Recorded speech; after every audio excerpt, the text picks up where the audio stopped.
yondo boina yonga ye basina motema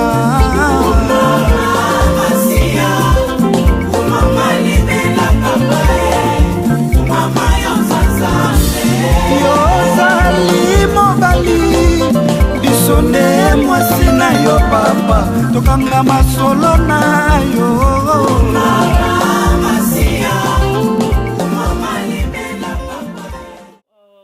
place bozali au bozolanda biso na kati ya Soleil News Info voilà l'autre na kati ya conférence de presse na Soleil News Info ainsi que na Centras TV donc Centras TV oyo bongo esi ba mepa ya Giscard d'Estaing et puis epesa mepa ya mama Karine Movoto toza na kati ya Soleil News Info na cadre ya conférence de presse na pasteur na biso Roger Bouleli oyo biso sotoye bi epito landakaye le lotoye vraiment to solo là à propos ya ba prophétie oyo évangéliste Roger Baka aute kopesa awa sur retour ya diaspora na kati ya mboka na biso Congo yango toye to lobela pasteur Roger aye bisabiso to décortiquer prophétie wana yango de loto sangani awa na conférence de presse maman Karine Movoto. Bonsoir Maman Solange, bonsoir Nabandeko Noso Bozali Kolanda Biso na Centras TV et puis na Soleil News. Ndenge Maman Solange oti koloba lelo ezali likambo moko événement moko o mokili mobimba ezalaki kozela yango. Toyoka ki mokili telemaki balobi diaspora il faut azonga selon soi-disant prophète Nabiso oyo azara na Congo au Maman Solange auti kotanga Kombo. Les 15 eza lobby. Est-ce que bandeko ba se préparer yango to kolanda Papa Nabiso Roger Bouleli oyo akomika ko répondre Nabiso na quelques questions. Bonsoir Papa Roger. Bonsoir Maman Karine, bonsoir Maman Solange. Bonsoir Papa. Voilà, Papa lelo vraiment toye to meka ko solo là sur prophétie à évangéliste Roger Baka. Je suis sûr que Olandaki évangéliste Nabiso Roger Baka. Oui, Tolanda qui est. Donc, en tout cas, bon, toujours saluer d'abord tout le monde au Bazolanda Bisso et nos excuses pour ceux qui parlent français. Donc, cette émission est en lingala. Au fait, Tolanda qui prophétie à Ndeko Roger Baka. Je crois, tant que Batunyo sur Balanda qui ango, sentiment et liboso ezaki Yarobanga.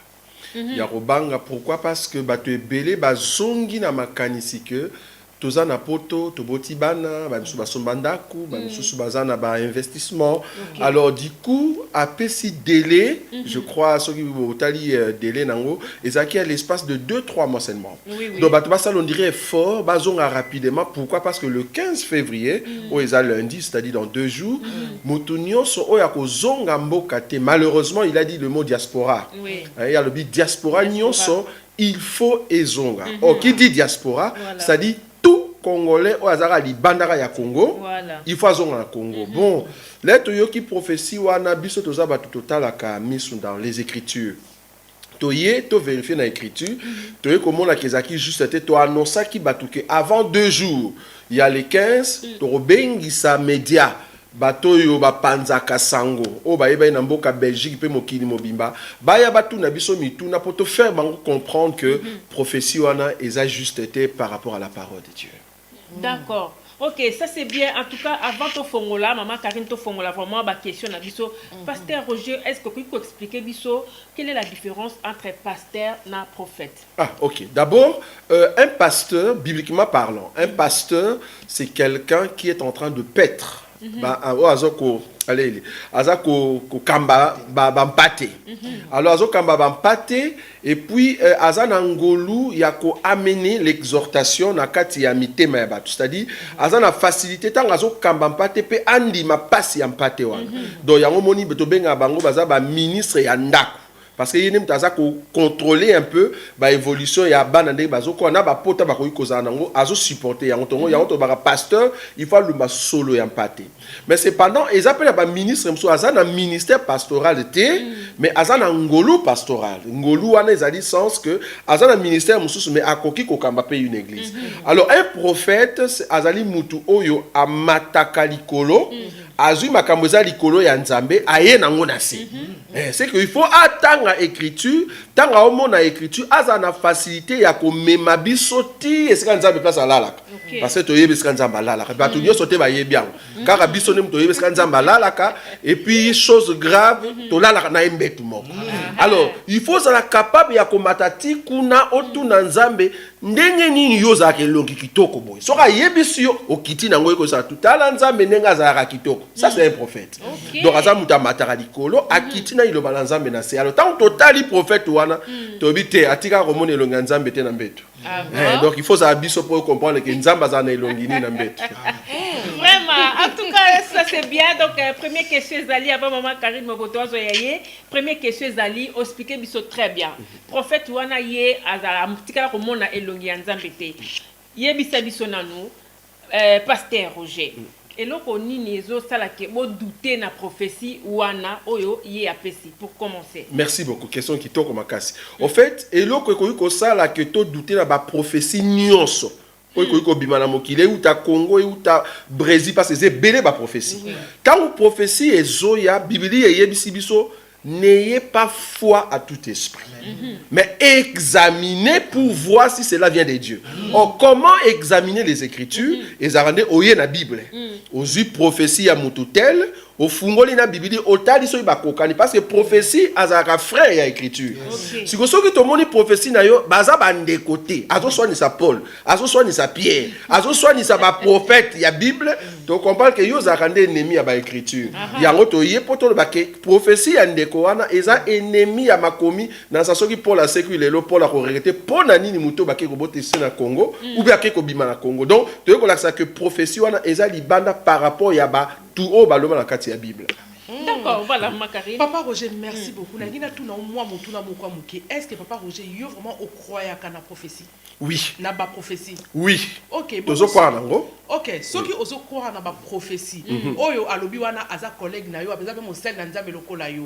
Poto moni na kati ya makamora bonzambe to mona eza na 5 ministères, hein, ba pasteur, ba nani, ba apôtre et ba nani.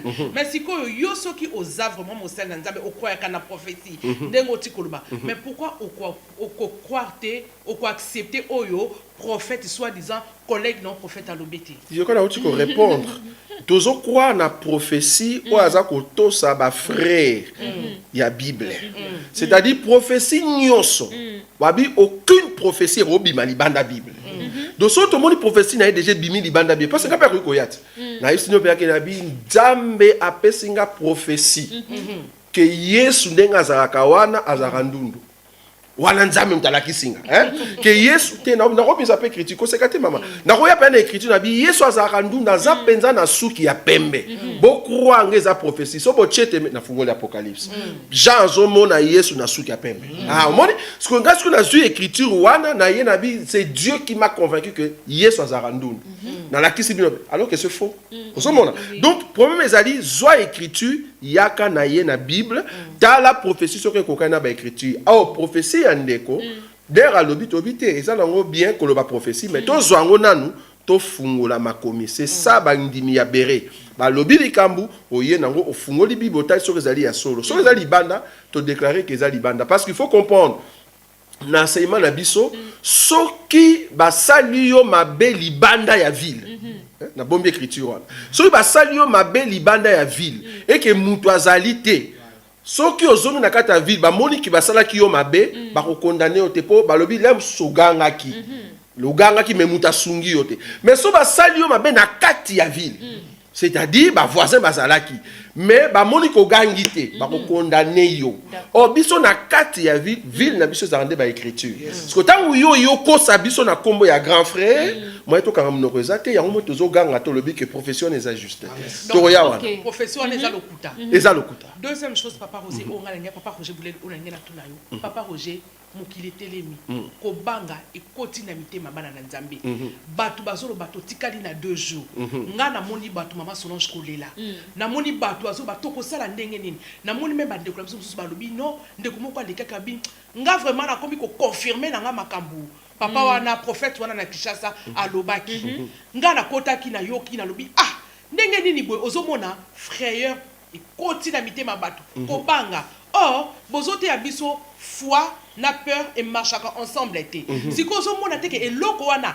e kitisi ko ndima ya bana na nzambe eloko wana e pesi ba tension na mitema ya batu na mitu ya batu eloko wana e kaboli même mabota po siko ba msuba bito somba ki banda kuna poto ba msuba bi bana na biso ba yebi Kishasa te to ko suko api papa Roger eloko nini yoko loba nesika eloko wana déjà o ya ndeko lobi ke apesa ki ndeko Roger Baka raison problème na yezala ki alinga mata na train kwa ke na mboka ya mopaya na temps o ya covid ba yebisi ke non pour que mboka ya mopaya ba frontière bakangi il faut la biso attestation que ozui vaccin mais problème wana parce qu'il y a pesi raison donc comme avant bima il faut la samukana c'est que to comme ba esclave na pesi Roger ba non européen ça raison te pourquoi parce que même chinois pas bima Belgique à Allemagne on la attestation même un argentin même Obama na souligné wana même Obama soka yaki awalinga en Allemagne il faut la attestation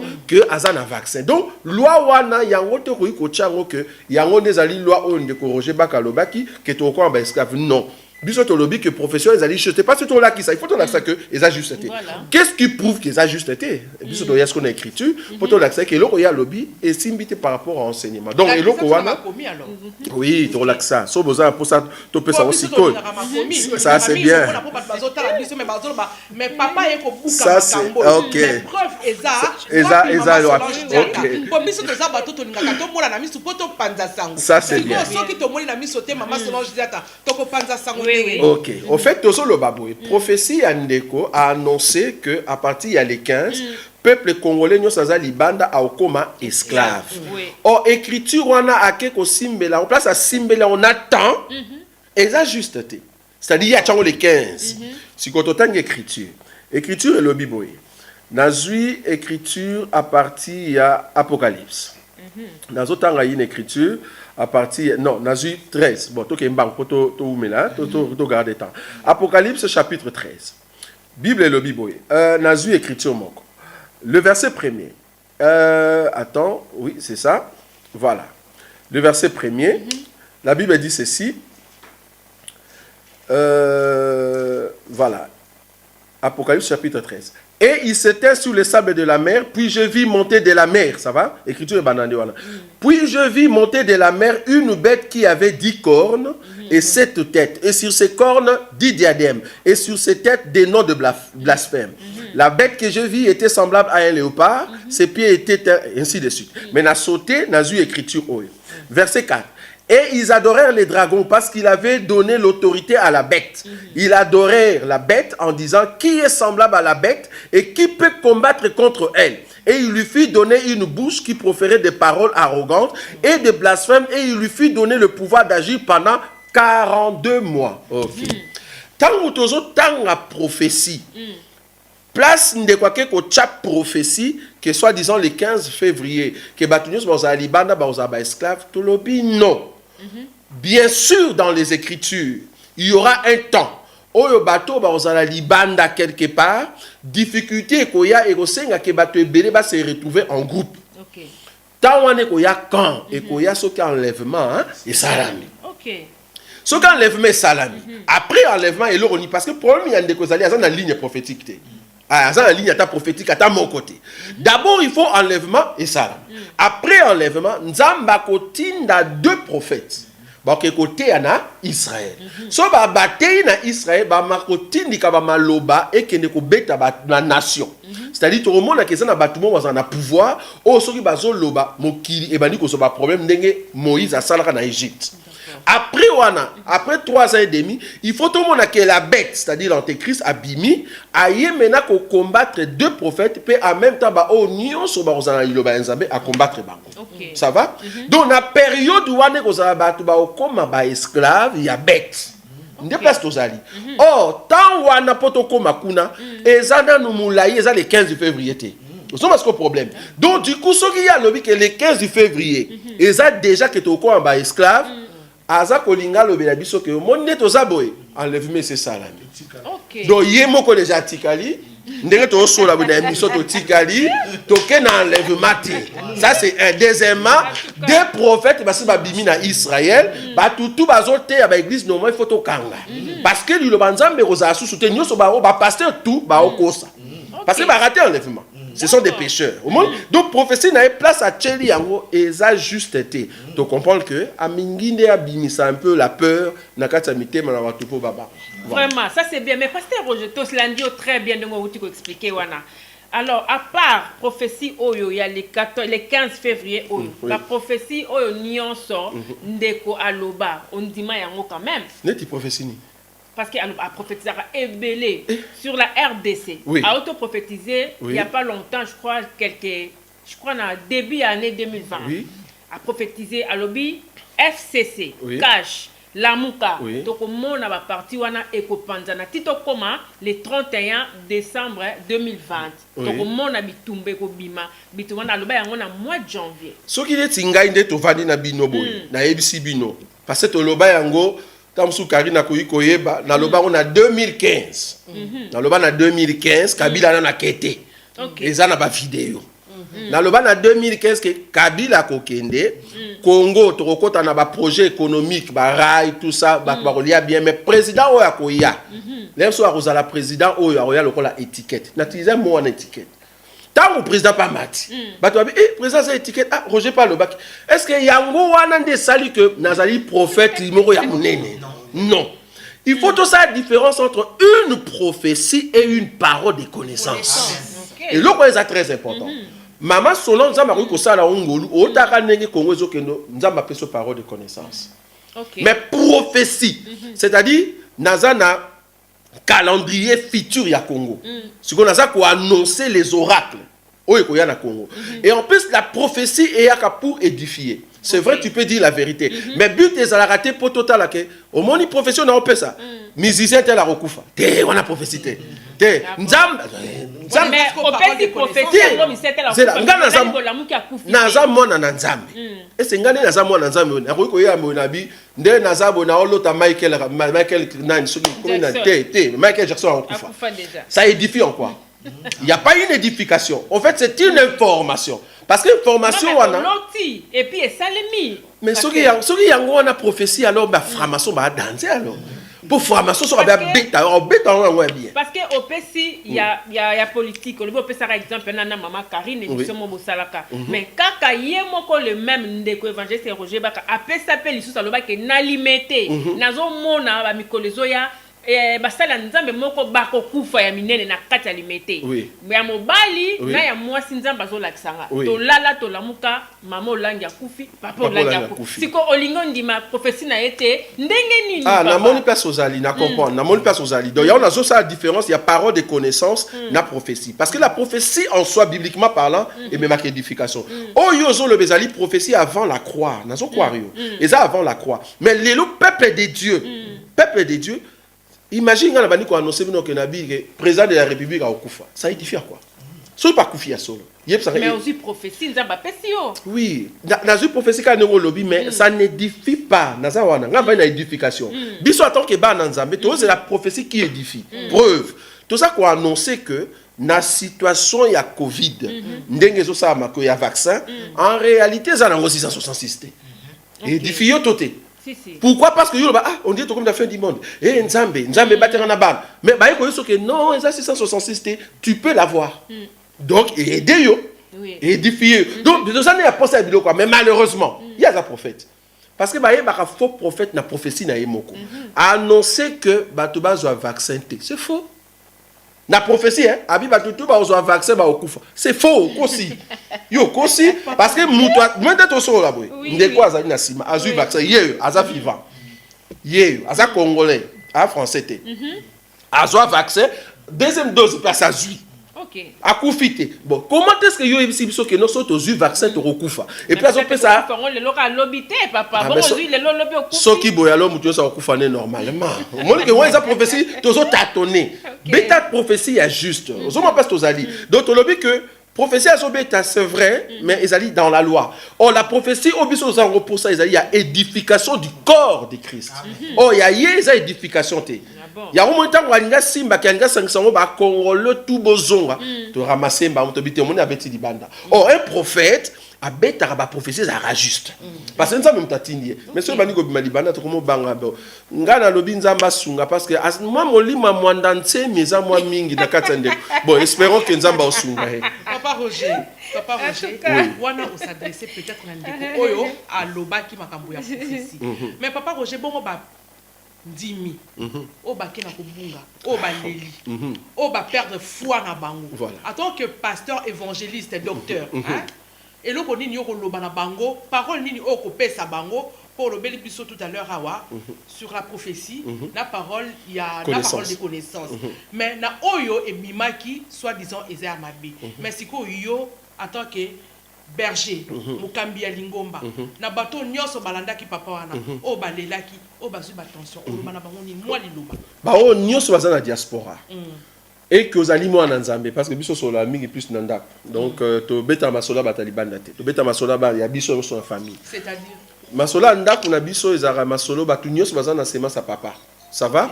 Donc batu nyonso baza masolo ya papa de to sola. Donc o nyonso c'est-à-dire ba pagano to beta masolo wana te. Donc to sepelaka to beta masola ndako. Ba o nyonso bazali bana ndako. Tozo zongela ba o nyonso bazali bana ndako. Bo banga eloko mokoti. Pourquoi? Parce que eloko nde kwa beti ça n'a rien à voir, soit disant boza ba esclave, non. Tant oyo ba okanga batu ba esclave. Parce qu'il faut comprendre qu'il y aura un temps où le racisme, il faut mater. Parce que si le racisme est une officialité. To anonsaka. Mon bilo que bele biso to anonsaka selon l'écriture. Nazo pe sa prophétie, o eza déjà l'écriture. To anonsaki que pédophilie ba ko officialiser yango. To annonçaki que homosexualité va officialiser en lettre va officialiser et ça raté ba leki liboso ba lobi non pape que pape Roleka a officialisé yango. Voilà. Donc et comme officiel. Tozo le appelle le racisme va officialiser yango. Agression sexuelle va officialiser yango. Ce sont des choses qui vont arriver parce que la Bible c'est lobi yango. Alors peuple nyo sa zolanda biso to lobi boy. Boza na diaspora, soi-disant, Boroko en esclave dans 2 jours, parce que le 15 est dans 2 jours, Tolobi est faux. Preuve, Torola la 2 jours à Tolamuki, Moutou Morota comme ce esclave. Au contraire, si on continue dans le péché, alors tu es esclave du péché. Mais cependant, en ce qui concerne Kozonga na Congo, Kokanga Saki na yote, Kokanga ba na te bozonga, na moi ba misuba lobi ya batebele ba pesi raison, ba misuba komi Kozonga, ba oh nyonso bazongi, c'est que non batanga Bible te ou ba yebi Bible bien te. Pour muto a yebi Bible, on comprend que les 15 o yango tende bat ba comme esclave. Parce qu'avant les 15 salama, il faut na nous église mata. Ngana on a keite. Ngaine na zamu, na on a keite. Ba bon, soit pasteur ou soit ezake alobi yango bon afala alobi yango bien mais a baby sinde côté date on bongo peut-être omoni yo bongiseli so yo yeko bongisela eboyi ndeto lobake yo leki écoute na koyeba ta moi Bible omoni to comprends que yo ko bongisela ye parce que alobi eloko ezali bien to lobake on peut la fois passer erreur na ye ezali date aye ko chango na le 15 to bité omoni bien te parce que yo chango le 15 non zelana to kende so biso to kei les 2 juin les 2 prophètes ba ye na Israël ba sur 3 ans et demi. Parce qu'il faut mon crise au yasiko. But il y a crise des années. Crise il faut y a makasi. Bazolo ba même que il y a 100 ans passé crise a boizalaki. Donc ça fait longtemps. Il faut crise mata pour ceux qui bête on a robima na période ceux qui a robima. OK? Ceux qui a robima na période il faut y a ko rassurer ba tout que nga na raison que ça la vie normale. D'accord. Pendant 3 ans et demi à rouler sabat. Mais en même temps, les 2 prophètes m'ont dit qu'on lançait Bamabé Mokin. Mais on les a déjà enlevés, c'est Salami. Biso de stocké. Maintenant, après 3 ans et demi, on a dit comme attendre à la grande tribulation. Or, pendant la grande tribulation, donc, si tu as une place aux alliés, tu vas souffrir. Mais malheureusement, à toi qui na Congo, ne passe pas de monaté. Parce qu'il y a des gens qui sont Congo, croyant que Congo est le roi Jérusalem. Nous avons na Congo, Kuna, et on s'appelle Kakamabé.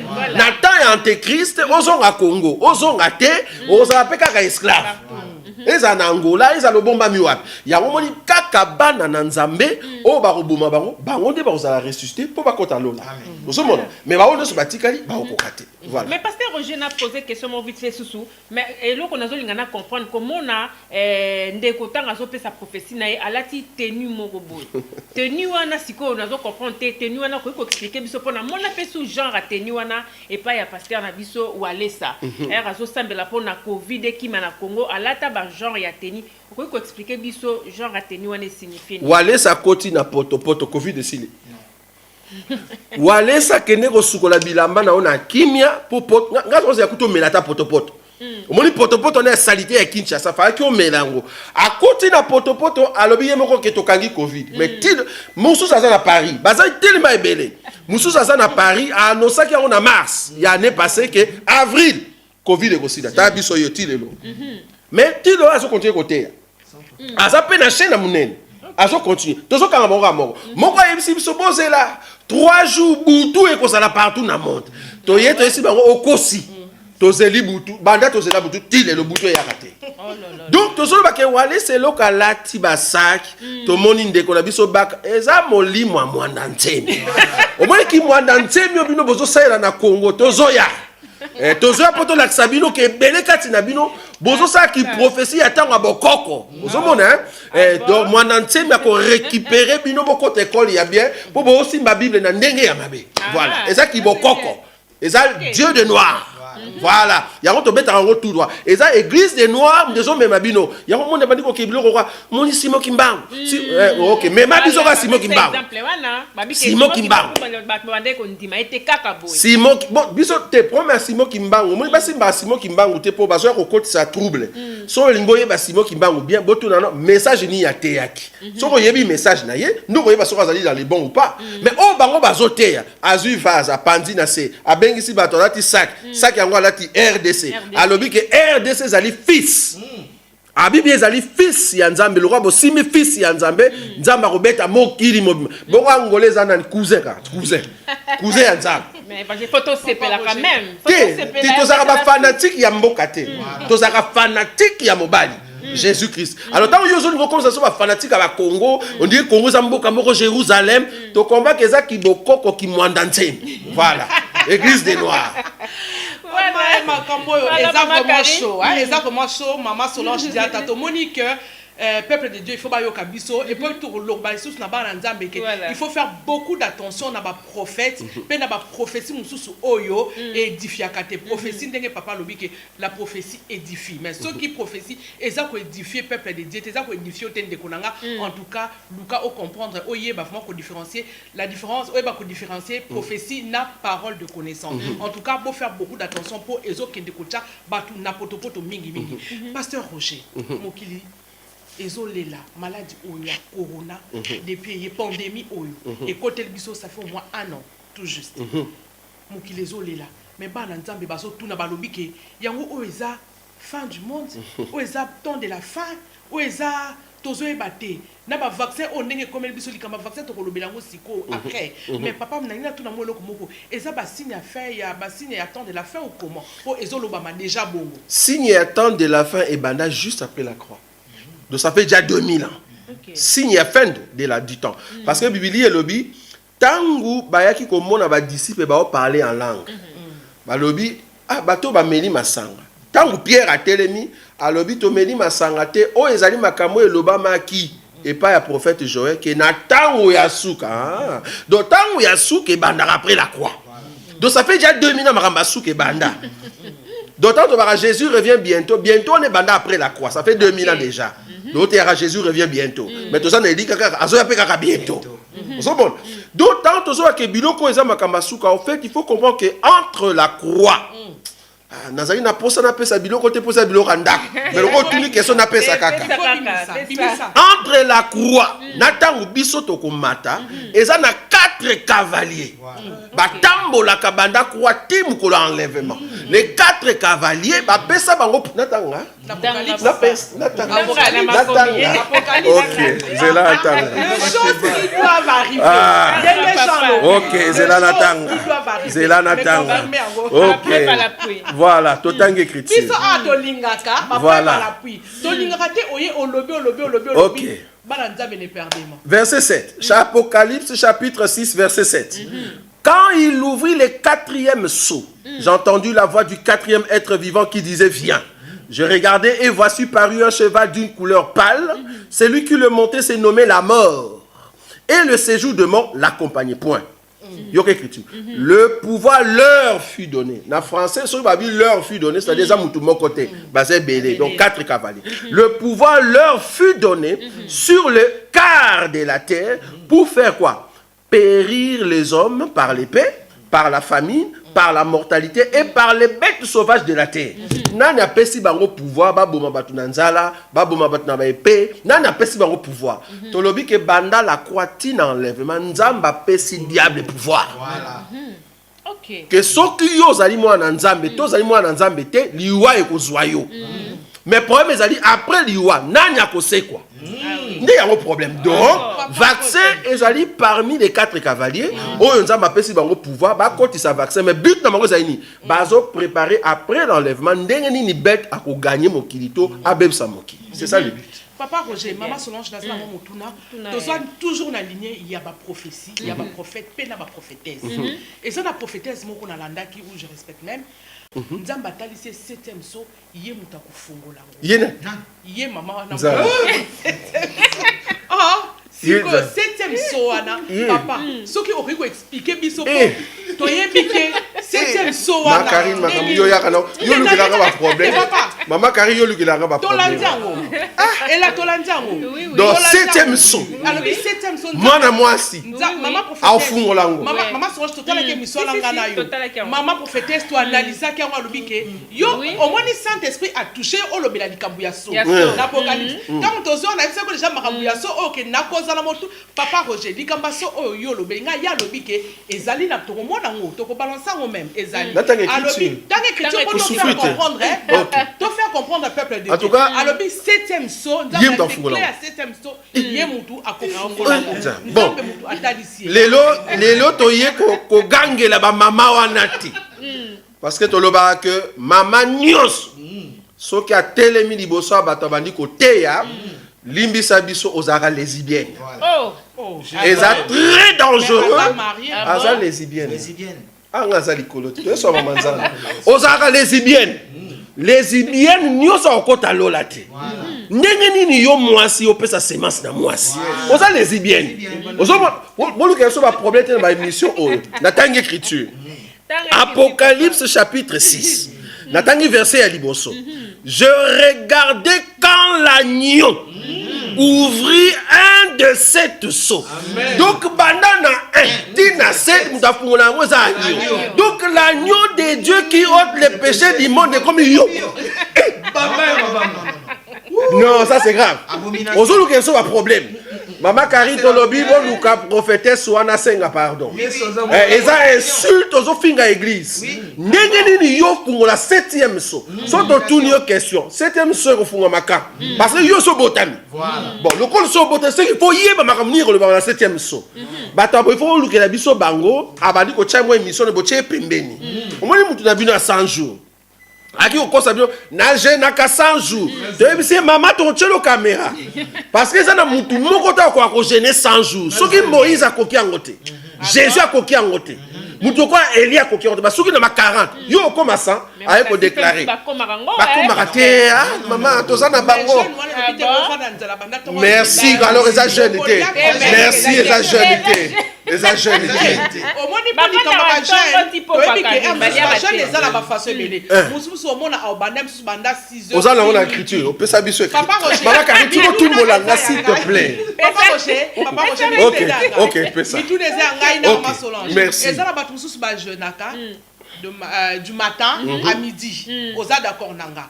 Mais akoki ko memango pe 100 jours mais ayebi ke à partir ya midi akosala nini akolia misusu pa ke nakati 18 18h heures ayebi ke après 18h vie ezongi normal na kolia mais akoki ko mema pe vie wana pendant 100 jours pendant aliaka na ye na 12 heures te aliaka na 12 heures ou bien na 18 heures mais malobi te ke aliaka te pendant 100 jours azolia ta azomela te ok merci mais wana ozala nourri ndenge merci mama Kari eza na besoin ya mai eza na besoin ya mungwa eza na besoin bazo définir mot jeune en français omoni soki mutu alie te na ntongo babaka ake kozwa déjeuner c'est-à-dire azolongola ki jeune déjeuner ameli na ntongo donc mutu nyonso asalaka jeune wana français yango moni fo na ntongo omela déjeuner c'est-à-dire nazolongola jeune mais yango wana te jeune o bible elobi bibili ya elobi mpona kogene ezalaka obandi na pokwa orosisa na pokwa elandi wana jeune ya 1 jour jeune ya 3 jours ezalaka komela te kolia te nuit et jour pendant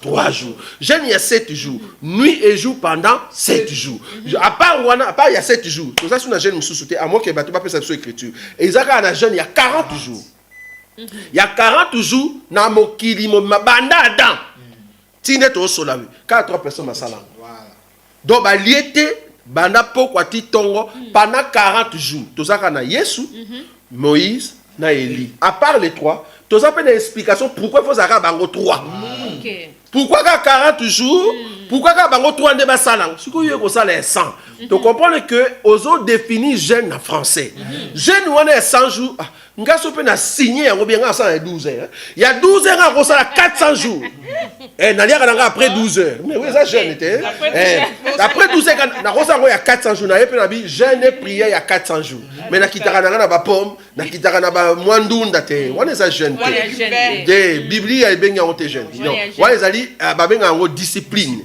discipline okola mutu okola Daniel atika ko sala jeune ya 21 jours te azaki discipline azolia légumes na pokwa biloko moko léger mais pendant 21 jours mais jeune à 21 jours exact pourquoi bible ezalaka moko mais interprétation nango pana bino basala nzambe ezalaka ebele ndenge nini na sepeli bible ezalaka nzambe sunga biso bible ezalaka munoko ya nzambe siko nzambe azwaki munoko na ye atindia ona se apesa nzoto landanga nena okay siko nzoto wana tangwa ye nzambe na liko ba question tout batuna ya koka o répondre te pourquoi parce que nzambe akoma baba maloba ne nyonso aki otona na kata nzoto siko soki yo ndimeni mwana wana te ato simbi bible o comprendre loko te il faut ndima mwana wana pozwa maloba ya nzambe olia or quand est-ce que nzamba koloba ya tolobi ti lelo nzambe afungola likolo za okanga mate mutu nyonso so nzambe fungola likolo oyebi bible te parce que likolo za kofungwa alors nzamba tiki likolo ya kofungwa pourquoi pour azo c'est la liloba na ye parce qu'il y a sa baba liloba ne za na kati ya bana na ye il faut ezonga ne na enlèvement ce que tobi mutu nyonso so ko interpréter bible tango oloba totali yo tolobi obotama na tatani so to moni tata na biso te na kati na yo parce que to vérifiera langage ya tata depuis l'éternité so to mono na kati ya bible to comprend que ya solo zali mwana ya tata na biso mais so ko ba di koloba bilobela neti mama o alobi bilobela que ya za prophétesse 7e so yim ta fungola eza bilobela donc to comprendre que aza mutu ayebi bible te donc eza moko mais interprétation il faut ça o euti likolo il faut kokana makomi ndeto bi ke ozali ndeko na la théologie papa non na la théologie parce que le problème il y a théologie ezali tous ceux qui font la théologie ba comme pasteur c'est-à-dire son sali théologie et pression zéro comme pasteur théologie ça cours normal ça même temps en mathématiques informatique tanga normalement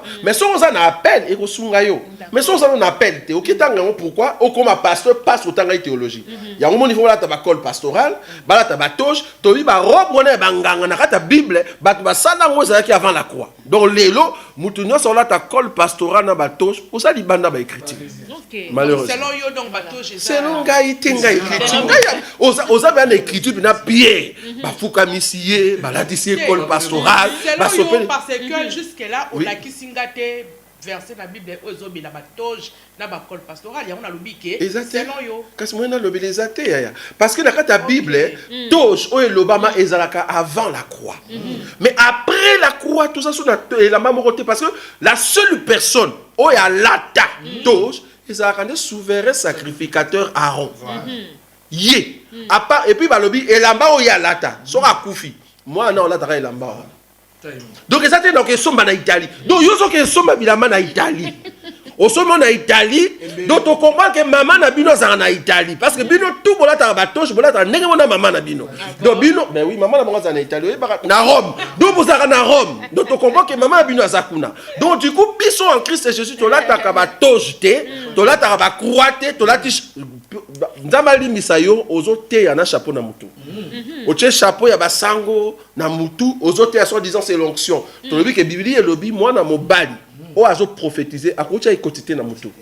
De Josué book écriture tu comprends que bato en belé ba Bible té. Nzamba sur ba. Vraiment ça c'est bien en tout cas pasteur Roger toza vraiment na kati ya sujet mais limisa na bimara ta mom kepo ba réponse na onde sali ke et pe ça vraiment idée moko boy. Tango lobi Rome, tango lobi ba maman na Italie et pe singamba la moko idée. Tout total pasteur na biso moko awa Marcelo Tunasi auto lobake ba oyo nyonso basambelaka na église catholique baza na salle d'attente ya lifelo. Yo olobini. Asa raison. Na betele pe maboko pendant nzamba pambola yo parce que mbali boso to mona yo que on va dire ko mona biloko biso to monaka. Parce que mutu nyonso oyo azo sambela mama Marie. D'abord sœur na biso botike na kima parce que bientôt azo la mkatozo ke na ya sa. Botika kombo na eza ngo kutu yepete. Mutu nyonso sambela na problème dans sa problème te pa ya ba. Dans le bagaka. Maison mère. Ah ça la OK merci. Donc tu comprends que mutu nyonso oyo azo sambela nanu mama Marie. Soit disant c'est la mère de Dieu. Tu comprends que dans nos Bible la mère de Jésus. Là, quand Jésus nous a mis, c'est la mère de Jésus. Jésus nous a mis. Jésus nous a mis. Le bac à l'émission. La mère de Jésus.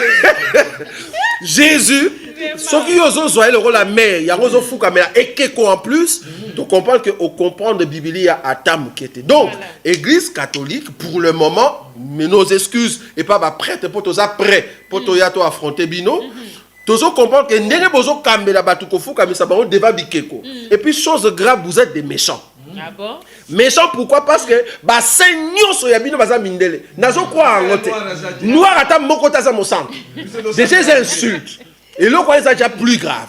Or ba sant union so baza na ta Jésus et ça na mutu moko taza ki mona ya fait. Na memi okuna pour comprendre parce nazo ya. Et ça na mutu moko taza ka mona ya fait. Ba rotu baza ki bana ya sem. O bana ya sem ba kona na Irak.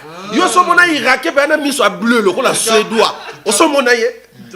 To kota kuna te. Na moni papa ko chema kambo yo to bomba mo. Mama so na moni makambo to bomba ko ezo senga deuxième. To bomba mo. To bomba mo mais à parler de ça, au moment que Balobi Moutounion surtout, Sorosa un pasteur, un vrai, Ozo Boya église catholique, c'est que Oza franc-maçon. Ah bon? Wana lobi.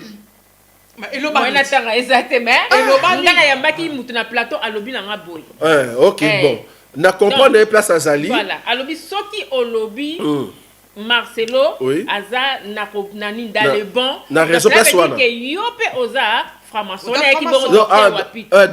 donc yepo na ye ndeko wana alobi yepo na ye le fait Marcelo alobi bongo alobaki ni que le fait nani alobi bongo qui a sa franc-maçon donc il faut une église catholique donc net yope le olobi ka c'est vrai donc yopo dans le faux donc c'est que y a zone dit ma que église catholique ils allaient bien. Bon, ils ont bien oui en quelque voilà donc sera lobby boye ndeko fa sunga biso d'abord tout na question pour nani ni pape. Bon dit masiko ya passe to bando beta fimbu te. Pourquoi pape na bino obalate? Première question. Pourquoi ba sango na bino ba pédophile? Deuxième question. Pourquoi ba ma sœur na bino? Ba ma sœur, o bobenga ba ma sœur. Pourquoi bango nyonso ba vendre na couvent? On a écriture. Couvent. Dans un bureau que ben na recita. Pourquoi il faut pas sa biso chapelet? Question. Et on a tellement belé que va qu'on répondre na to bombango na prochaine émission. Donc on continue on poto mona autre que des sous comme bima. To bombango eza elor moko sujet moko ya kitoko très bien on développant. Mais papa Roger, enlèvement. Tozongela sur l'enlèvement. Merci. Tozomona ke bakomi ko tcha batu ba vaccin tozongeli lisusu pour olobaki na biso papa ke azwa ki vaccin mais moi mon tourne ezali papa vaccin na balobi ke ezali moko ya bilembo ya 666 vaccin wana ezali moko ya signe ya koya ya mwana na nkolo ezali pe moko ya signe ya nde nalobaki enlèvement siko mpo na yo nde bato bakomi kotya bavaccin bana na nzambe batya vaccin wana upapo ekomi mpe kobangisa oyoka motu mosusu alobi nga na kotya te nga nazobanga toza contrôle eza bapuce moko batie na bamai wana batie eza na bapuce na kati mais tozokende wapi toza mpe awa na corps médical aza na nsima oyo ye mpe azwaki vaccin wana mpo tolingaka likambo ozoloba ngo boza quand même la preuve yeloko oyo bomoni papa Roger avant tout na question moko epa ndeko na biso oyo aza na nsima mais expliquer biso na mwa moke oyo nalobeli yo sur les vaccins. Ok, d'abord il faut comprendre que soki bobi ke vaccin eza elembo ya ntango ya suka mais tu le dis amen. Non, même selon la Bible. Même selon la Bible, eza babilembo ya ntango ya suka. Ok, ntango ya suka ya nini? Parce que toza na ntango ya suka ya église na tangu ya suka ya la bête na tangu ya suka ya mokili mobimba eza trois. Okay. Parce que tangu na suka nini bozolobela ya église to ya la bête to ya mokili mobimba. Ok, moni boko ko répondre te. Voilà, différence. Somba zikida ngana zara na Congo. Avion e mata e kita e kata mito ba mama. Ezalaki moko ya ba signe ya temps de la fin. Oui. OK. Ezalaki moko ya ba signe ya temps de la fin. Tipka. Il y a type cas, sont basiques et kata batu mutu. Donc, ba biso ko leki côté na moi ba batu bazo loba loba. Soit disant wenze, batu ba kufa na nenga ko sakanate. Mutu lokola Jacques. Bibili elobi parce que za côté ya Yesu, ba zuiye na misu ya batu, bakati ye kingo. Bakati nito mona ba musulman ba sala. Bakati ye kingo. Ezaki signe attend de la fin. Mais salama ki à côté ya pemene ya quoi? Donc, tout ça, le signe étant de la fin, et ça l'a canté entre croix et enlèvement. Donc, signe étant de la fin, on va fin à l'église. Parce que l'église, bientôt, il faut y mettre. Mais après l'église, tant ils ont continué. Tant ils ont continué, on a 7 ans, oh, il faut continuer. Après 7 ans, il faut nous frapper la terre. Après qu'on frappe la terre, il faut biso au matalola. Il faut d'abord enlèvement. Non, enlèvement, déjà. Donc, entre croix et enlèvement, tu as 4 cavaliers. Après, tu as enlèvement. Après enlèvement, il faut que les 2 prophètes battent à côté. Pendant 3 ans et demi. Et puis l'autre 3 ans et demi, donc voilà déjà obligatoire. Pour Kende. Papa Roger,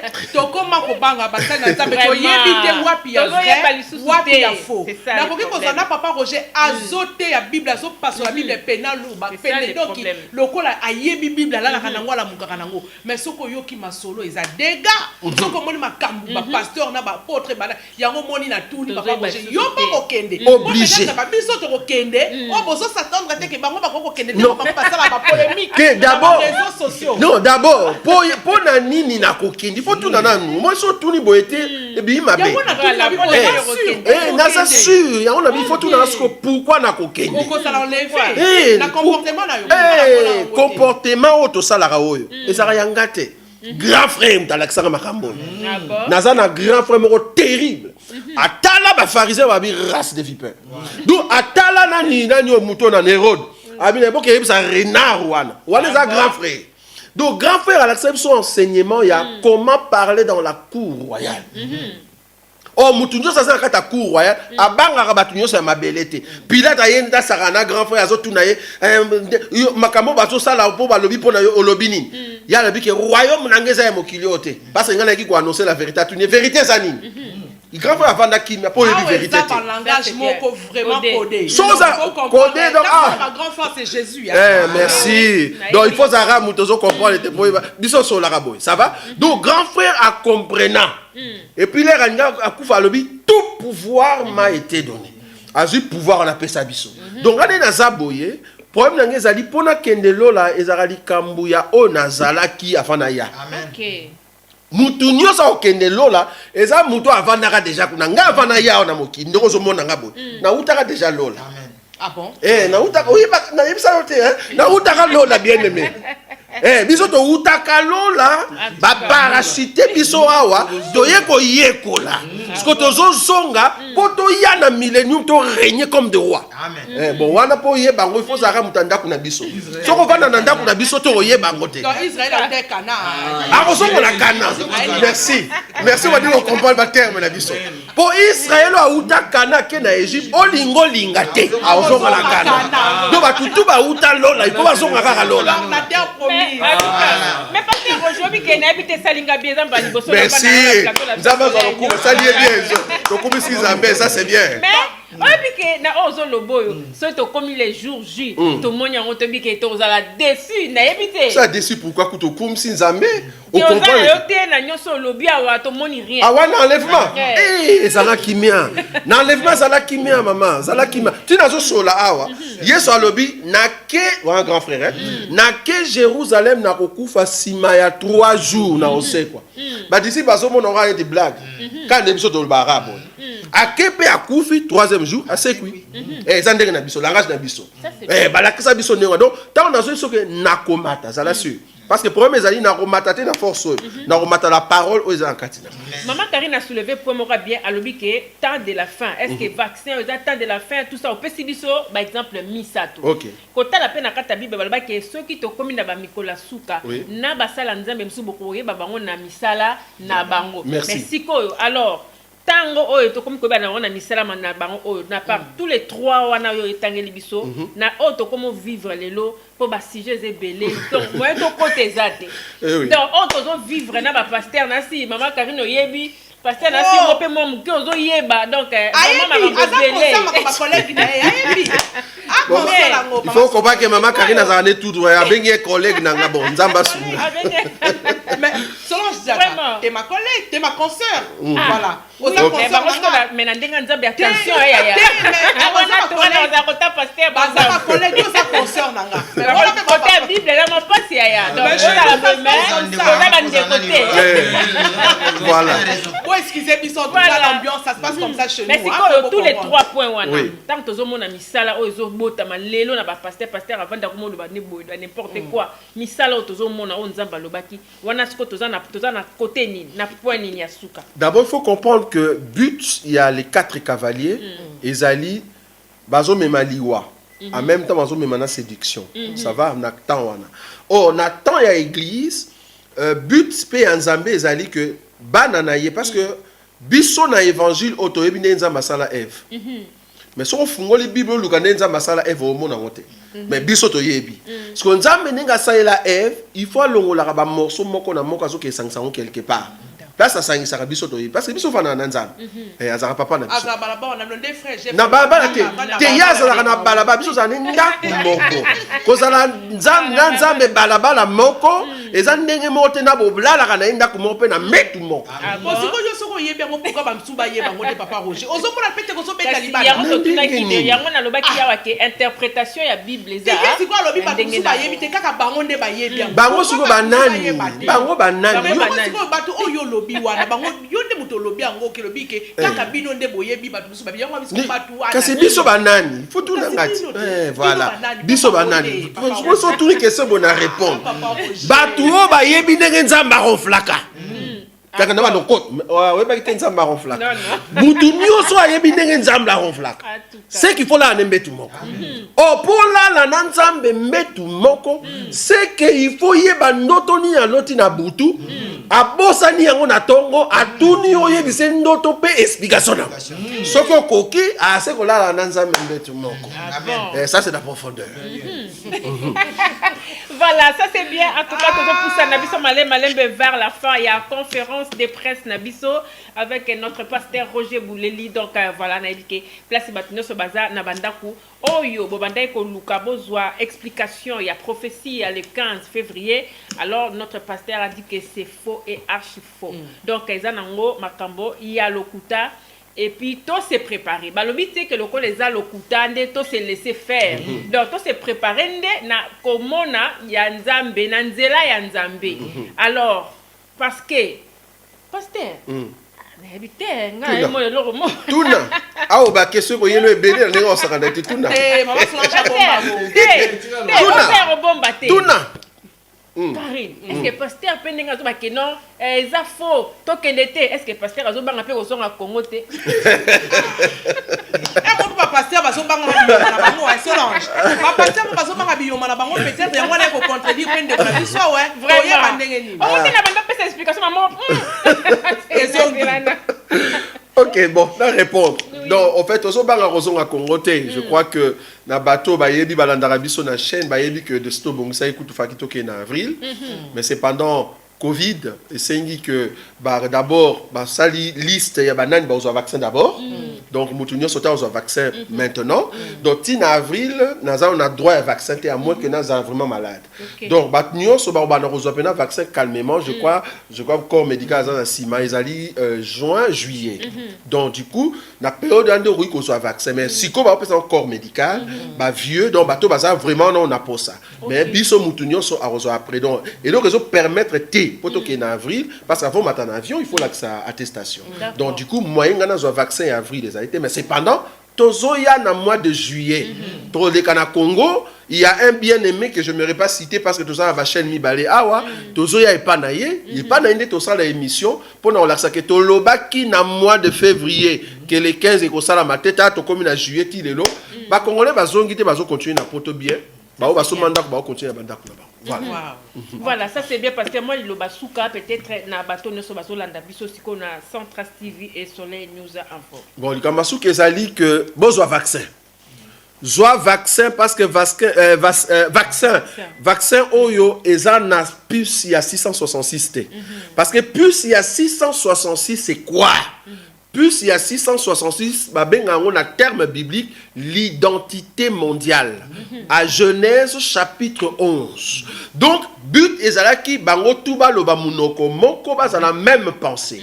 Or, pour contrôler le monde, bête a instauré le système il y a 666. Mais aux quand il faut enlèvement ça la main, il faut le deux prophètes Baya, vendi pendant 3 ans et demi, mokili mobima toute la terre, crise et sili, tu balier bien. Congo TGV bato bakomi kolia soso banzale sili bashege bakomi kolia bien nanto moni angote après wana nde beta koya ko ba boso bolingi bolia ndenge bolie boye na bashege tout balie basoso komi pa mananda mutu nyoso alinga lia boye zwa identité nationale nde place koya nde place tolobi vaccin wana dans yo ko raté enlèvement que omoni que roja za sous-souté ba sœur na me ba za sur terre té ba média bo ezate comprendre que biso to suite okenda boya vaccin mais na mi yebiselio soki biso to keye ko boyi vaccin ba ko bomayo ndimo kufa ko soit vaccin wana té mais oyo Zoa, biso muto tindi yo par rapport à l'enseignement, zoa vaccin pour aider yo ko ça la voyage et aider pour le moment battre na moi banana yo. Profitons biso mbela randa ko lokolo yebina nu nzambete, somba ngope na Congo. Ya komoni na place wana sungumo bandeko, mi sombela na Congo pour me ko kimakuna bien que souffrance yo za kuna, mais di moins za na mboka na yo. Donc mi sombela autant biso to ke na enlèvement passe wana, écoute le na Congo. Bien que ba konyokolo mais eza eda kuna. Nde ya to le ba mais les 15 ité. Voilà.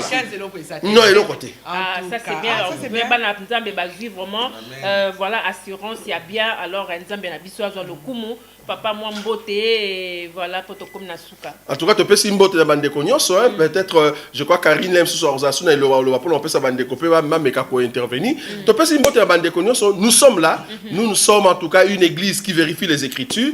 Donc, bah prophète onyoso bazo bima ebele. Tant oyo qui prophète, benga biso. Papa Roger, bango peut pas vérifier kabé. Prophétesse à l'objet qui est pour le 7e jour. Papa Karine, s'il te plaît, tu comptes tout mon abisso. Tu comptes tout mon abisso. Prophète tout mon quoi bimi na Congo. À l'objet que Yesu aza mu Congo. Prophète, s'il te plaît. Yesu aza mu Congo. David, ville, il y a David comme on a beaucoup. Et ça n'a pas Congo. S'il te plaît, bon tu connais bien sûr Buzoba. Buzoba hein? Ouais papa. Tu vois ça Buzoba. On ça sous Buzoba sous temps de la parce que dans la Bible déjà, parce que il se place David Afandaka. Mais yo bi que te prophète ndenga lobby ça est solo. David Afandaka na beaucoup. et que Yesu comme on a comme là ils a Yesu et ça là qui Congo bino ne bolo bela moi moi que aussi problème aussi problème en tout cas c'est bien et l'équipe bien ceux qui posent la mituna kotuna ceux qui peut bino bolingi toi ko poser bino ba question boza libre bon contacter Central TV ou bien bon contacter Soleil News papa Toto tokozwayo bon contacter papa Toto ou bien bon contacter bokozwa en tout cas ba numéro na biso bobo sanate pona makambo ezo bangi sabino mingi botanga surtout na Matthieu 24 et puis boluka botanga na Apocalypse non so bokoyeba makambo o nzambe apesa ki na genre ba révélation nzambe aloba ki pona muke bino moko bozala na confiance na bino moko poko yoka eza malamu mingi te papa Toto nazala mwa mutuna moko ya kotuna yo papa aux accords médical aux sala na secteur moko o ezo leka moma moko ya pasi to koloba okoyo koyebisa biso nanu ba impression na yo par rapport à maladie au ndengeleki ya pandémie au ndengezoleka moi 2 mots kaka 2 mots là encore beaucoup plus merci to sing indépendance ça peut c'est mon beauté les communautés à lobby comme moins important tous les vaccins c'est très important parce que forme ya corona comment ya forme respiratoire pulmonaire en adjectif oh bah éviter comme sous variant donc imiter et comme et vous avez forme belé et bouma bat encore plus la seule solution la seule formule est beaucoup plus de vaccin mais tout le monde on se mal informé parce que voilà l'information non et vaccin et bouma bateau moi que bateau bon ça la campagne à vaccin ya mabé ils a beaucoup plus ba société pharmaceutique au balingi kisi beaucoup plus ça va comprimer la place à vaccin il y a un moment la maladie la sida vaccin peut bander ça la campagne contre bango pour ba cancer que sida que vous a traité na vaccin donc tout ce qui va vraiment vaccin maladie les maladie mabé tout va s'informer beaucoup plus par les médecins traitant na bango ba yo catégorise par internet au pas de doiso lâcher bisomo tous déjà ba vaccin ayo ziango aussi tous les 2 doses tous les 2 doses oh mais au profiter au quoi qui tout pas maman songe na moi qui pour tout ça aza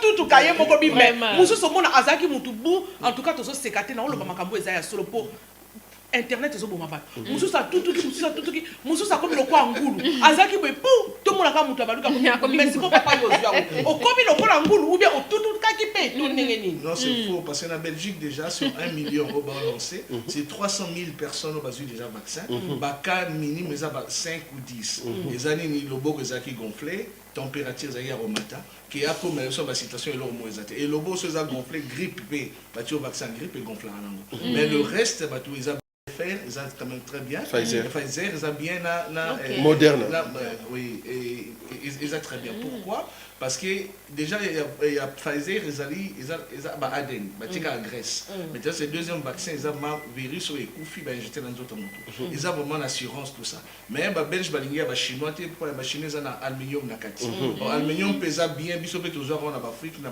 vaccin tuberculose mais sauf que mondial le aluminium est bon maré développer un cancer après et on est balingia en côté mais les deux sortes de vaccins ils ont vraiment bien ouais liboso ils ont pour 50-50 si na plus ouais mi balé ils ont pour 50-50 il a 18 ans tout ça un peu ba jeune bazwango parce que comme ba jeune bazwango belé bana ba comme kozwango en tout cas c'est protégé s'il y a une possibilité tout profiter nango et puis nous avons reçu biso plus tard. Merci beaucoup papa Toto ça fait du bien ya koyoka boy exaucer mon fils en tout cas il faut aux vaccins on a bisiko zali Ryan mon photo il faut pas oublier ton tonton comme tonton Toto auti kolobasiko vaccin et kezi Sarah.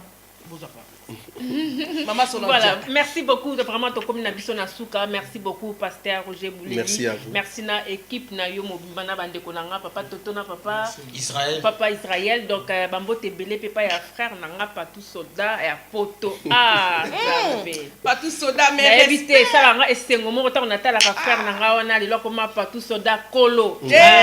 Papa Patrick.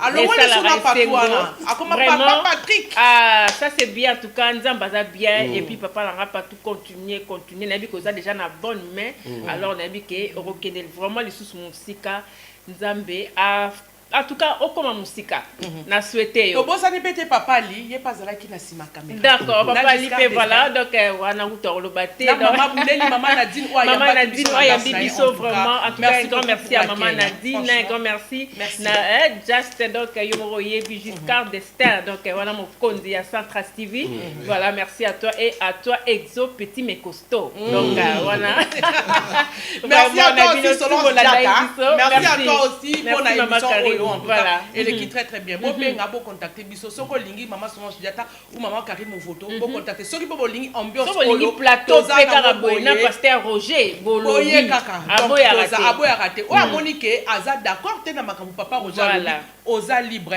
boya bocha makomi bolobile voilà ça c'est bien en tout cas voilà merci beaucoup tokutani balasima au revoir et bye bye Merci. Mami Wabi je t'aime beaucoup hein zwa vaccin machin esika ebembe ezali wana nde lisanga bankombo tomelaka nde makila